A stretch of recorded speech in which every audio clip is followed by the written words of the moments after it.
Hi everyone, in this video we are going to introduce the term formal charge. So formal charge sounds very formal, but it's not. There's nothing fancy about it. It's just a useful thing or equation that you can use to actually evaluate the integrity of your Lewis structure. So let's just do a very quick definition before we do anything. So if we do a formal charge, in my very informal definition, sorry about that, it would just be a way to evaluate a Lewis structure.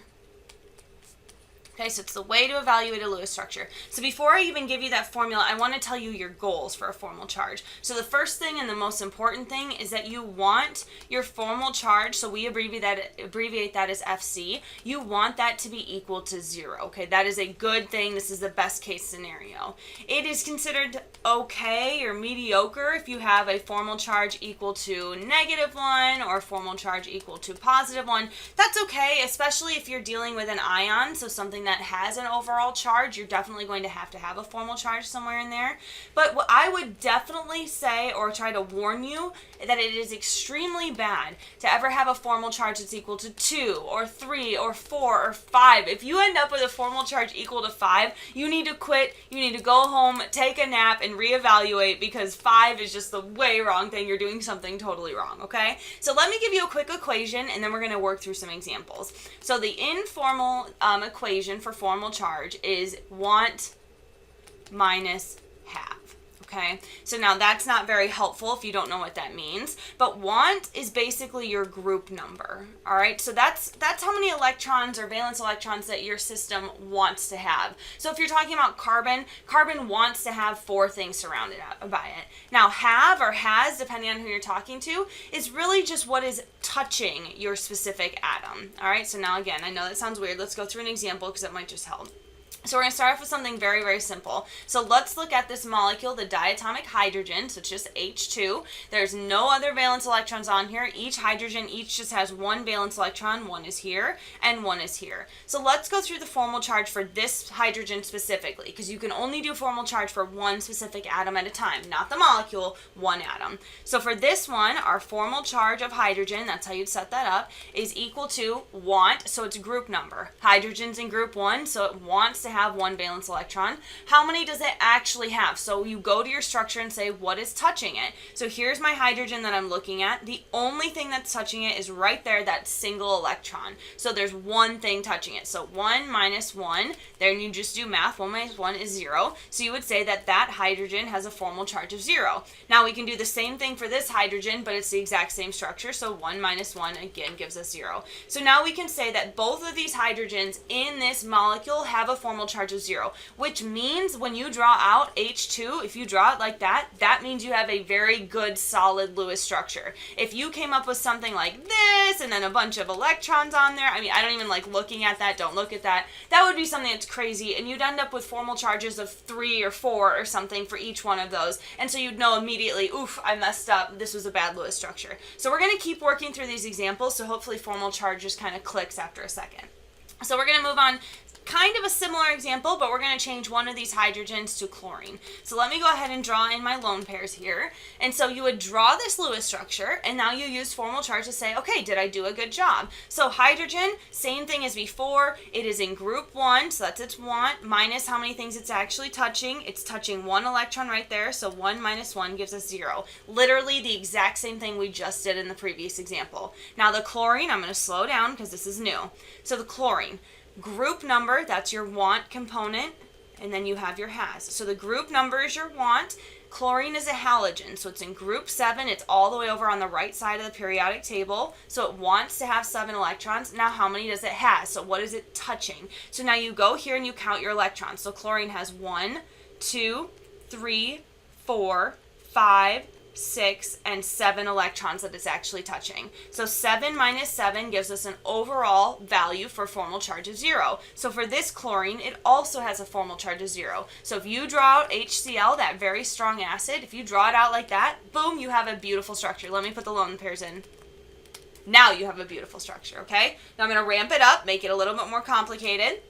So what I'm going to do over here is say that we have some kind of crazy structure. Don't even worry about it. And then you have this oxygen over here. The oxygen's what we're focusing on. And so for this example, I'm going to give it this many electrons, okay? Don't worry about this part over here. We don't even care about that right now. We're just focusing on this oxygen. So we're going to try to calculate the formal charge of our oxygen. So want, that's its group number. Oxygen is in group 6 on the periodic table. So we have 6 minus has. How many things is it actually touching? So let's count. We have 1, 2, 3, 4, 5, 6, 7. Okay, so now we have 6 minus 7. If you do the math, you end up with a -1. So for this oxygen, we're saying that it has a formal charge of -1. So right away, you should be like, I don't know, is that good? I'm not sure. And you have to use all these other factors when you're looking at your molecule to decide if that's actually a good value. So for us, we've calculated that properly. And then probably, if that was me personally, I would look at it and see if there was another way that I could draw that Lewis structure.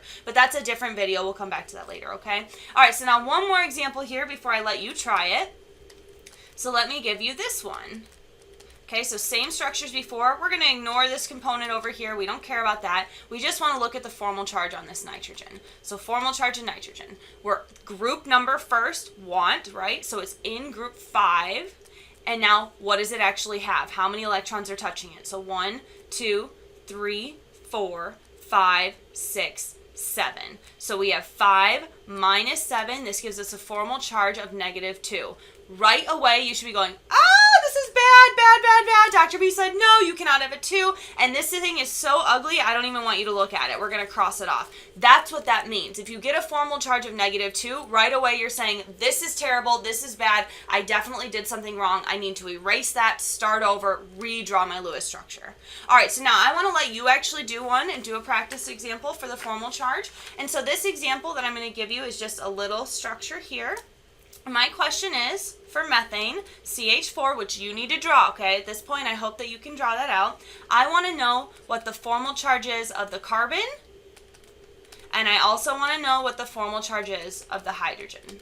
Go. All right, did you get an answer? Hopefully you did. The first thing that you have to do when you're trying to answer this question is that you have to draw a Lewis structure. So we've done methane before, so I'm not going to waste your time on this, but make sure if you can't do this part, please send me an email or talk to your teacher. We absolutely need to make sure that you can do the Lewis structures. So okay, we have CH4 here. We need to determine the formal charge of the carbon first. So we know that carbon is in group 4 on the periodic table, so it wants to have 4 things around it. Now let's count how many things are touching it. 1, 2, 3, and 4. So we have 4 minus 4. This gives us an overall charge of 0. So our formal charge of our carbon, the correct answer would be 0, which is great. That's a good value. That's what we want. Now we're going to look to see if we can determine the formal charge of the hydrogens. Now all 4 of these hydrogens have the exact same formal charge, so that's lucky for us. So they're in group 1. They want to have 1 valence electron. If you look at it, boom, it definitely has 1 valence electron. 1 minus 1 gives us a formal charge of 0 again, so that's good. All 4 of those hydrogens all have that same value of 0.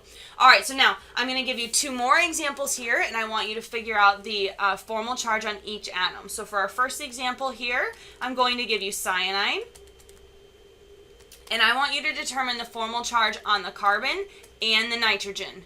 Go. All right, did you get an answer?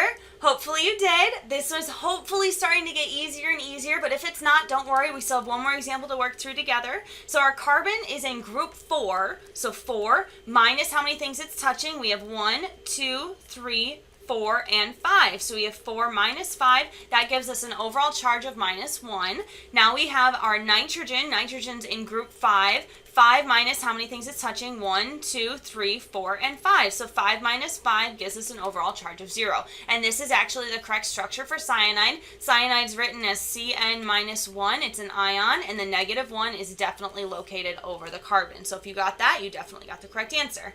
All right, let's do one more. This is a tricky one. This is carbon monoxide. Okay, and so I need you to figure out what the formal charge is of the carbon and the oxygen. Go. All right, did you get an answer? Hopefully you did.